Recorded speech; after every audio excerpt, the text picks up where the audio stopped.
नमस्कार दोस्तों। आज हम उस एक खास शख्सियत से मिलने वाले हैं जिन्होंने कि अपने ज़िंदगी में कई राहों को छोड़कर एक वो राह चुनी जिससे वो लोगों की मदद करने के लिए ज़्यादा से ज़्यादा अपना समय दे सकते हैं।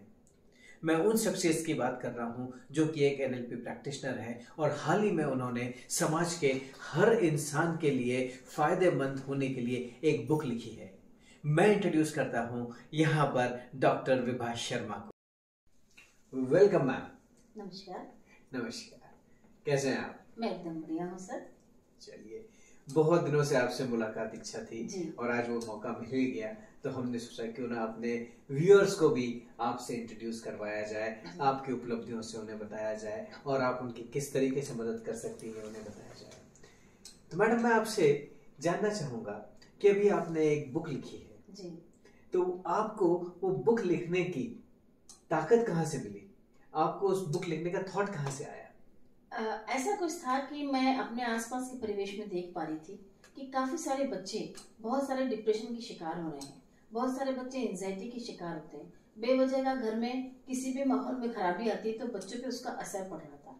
फिर मैं देख रही थी कि कोरोना के चलते चलते बच्चे मोबाइल से या स्क्रीन के एडिक्ट हो रहे थे और ऐसे में उनके मन मस्तिष्क पे बहुत गहरा असर पड़ रहा था।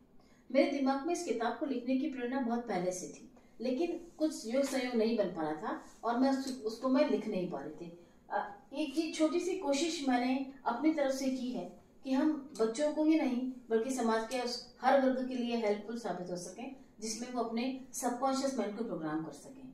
क्योंकि अभी एग्जाम का माहौल आ रहा है तो मुझे और लगा कि नहीं, इस समय में ही बच्चों को इस तरीके से गाइडेंस की बहुत ज्यादा जरूरत है, क्योंकि हर बच्चा एंजाइटी में पेपर लिखने में कुछ न कुछ मिस्टेक कर देता है। और आप जानते हैं कि जो 99% की दौड़ है ये बच्चों के लिए ही नहीं बड़ों के लिए भी बहुत घातक सिद्ध हो रही है। तो कोशिश करके मैंने इसमें कुछ ऐसे एलिमेंट्स डाले हैं जिनका यदि वो बच्चे पढ़ते हैं या बड़े पढ़ते हैं तो वो उन्हें बहुत अच्छी तरीके से गाइड कर सकते हैं।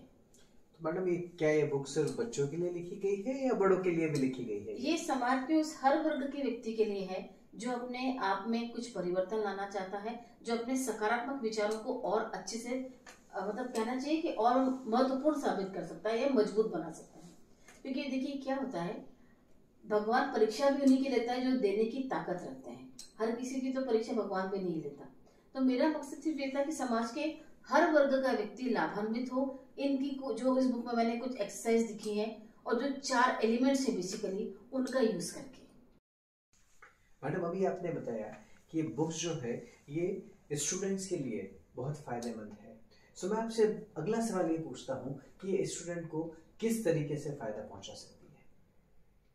बहुत अच्छा क्वेश्चन पूछा आपने। इस बुक से स्टूडेंट को ये फायदा होगा कि आमतौर पे बच्चे अपना कंसंट्रेशन नहीं डेवलप कर पाते।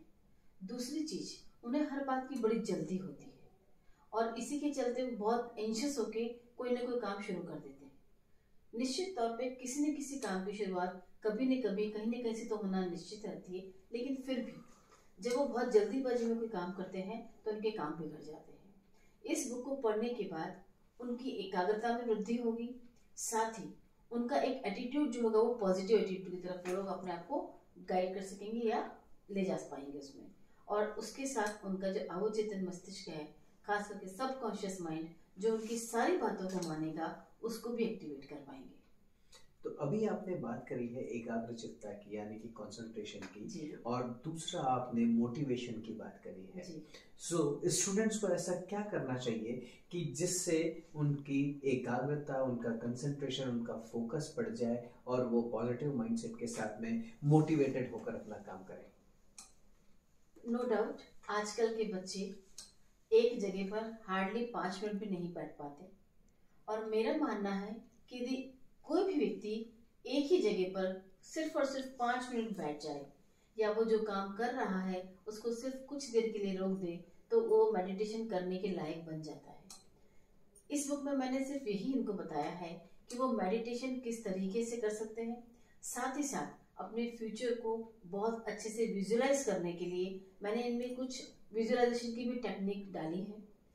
ग्रेटिट्यूड हमें देना ऊपर वाले को बहुत जरूरी है कि जब हमें इतना अच्छा जीवन मिला है तो उसको हम मिसगाइडेड होकर नष्ट न करें या बर्बाद न करें।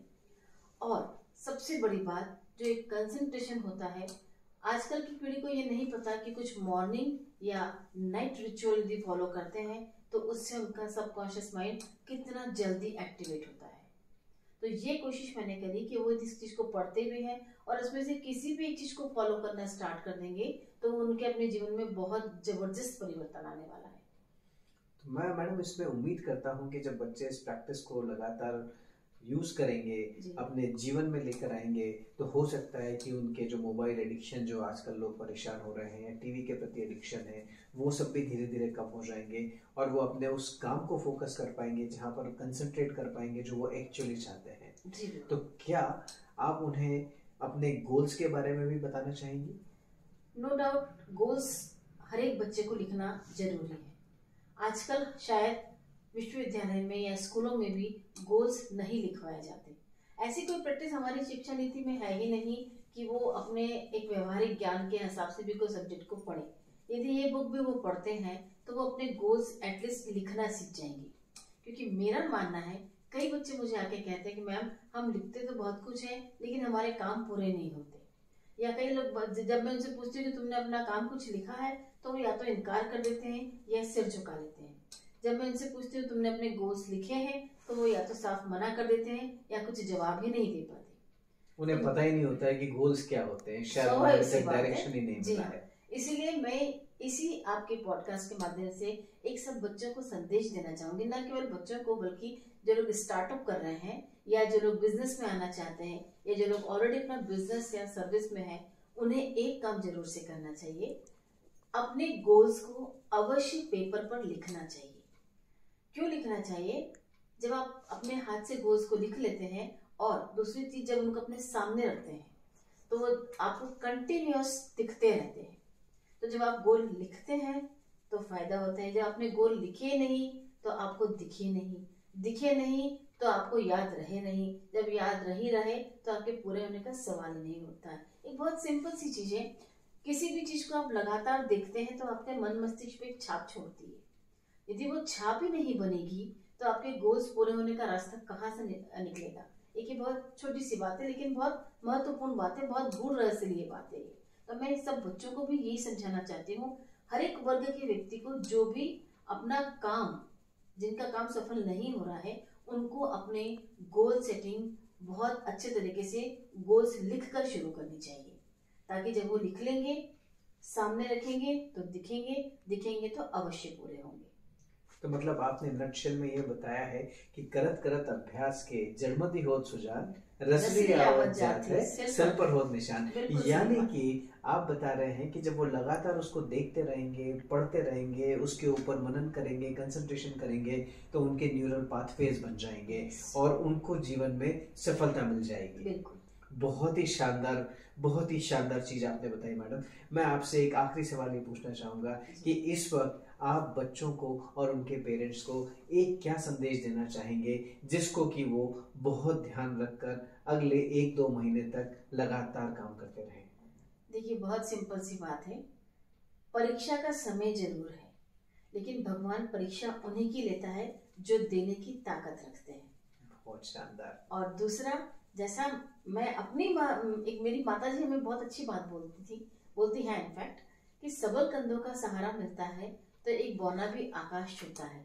हर पेरेंट का आज ये कर्तव्य है कि अपने बच्चों को वो सबल कंधा प्रदान करें, चाहे वो अभी नकारात्मक सिचुएशन में ही क्यों ना हो, लेकिन सकारात्मकता की तरफ लौटाने के लिए उन बच्चों को उनके सबल कंधों का और उनके मोटिवेशन की बहुत ज्यादा जरूरत है। एक पुख्ता खंभा बनके उनके साथ खड़े हो जाइए, उनका कॉन्फिडेंस अपने आप बढ़ जाएगा। बहुत ही शानदार मैडम। सो मैं जिस तरह से देख रहा हूँ कि मैडम ने बहुत 2-3 इम्पॉर्टेंट चीज बताई है। एक, उन्होंने बताया है कि यदि सबल कंधों का सहारा मिल जाए तो बौना भी आसमान को छू लेता है। तो दोस्तों, आप भी अपने बच्चों के लिए सबल कंधे बन जाइए ताकि वो भी उन कंधों के ऊपर बैठकर उस आसमान को छू लें। उन्हें पॉजिटिव अप्रोच सिखाइए, उन्हें कंसंट्रेशन, उन्हें किस तरीके से जीवन के अंदर अपने गोल्स लिखकर उनको अचीव करना है ये बताइए, ताकि आपके बच्चे भी सफलता को छुएं और आसमान को चूमें और उनके जीवन में खुशियां रहें। बहुत बहुत धन्यवाद मैडम, आप इस शो में आए। Thank you so much. तो आप लोग भी यदि ये इस बुक का फायदा उठाना चाहते हैं, इस बुक को अपने जीवन में वाकई इम्प्लीमेंट करना चाहते हैं, तो ये बुक आप डायरेक्टली डॉक्टर विभा शर्मा से मंगा सकते हैं, उनसे कांटेक्ट कर सकते हैं। उनके नंबर्स यहाँ पर देकर रखे हैं और बहुत जल्दी ये बुक अमेजॉन के ऐप पर भी मिल जाएगी, तो आप वहाँ से भी इसको ऑर्डर करके मंगा सकते हैं। तो जल्दी मंगाइए और इसको अपने जीवन में पूरी तरीके से उतार लीजिए, ताकि आपके जीवन में भी वो सब चीज हो जाए जो आप पाना चाहते हैं। अपने सबकॉन्शियस माइंड को आप भी जागृत कर लीजिए, आप भी ग्रैटिट्यूड दीजिए, आप भी कंसंट्रेशन करिए, आप भी मेडिटेशन करिए, आप भी अफर्मेशन बोलिए और देखिए कि किस तरीके से आपके जीवन के अंदर भी बदलाव आ जाएंगे।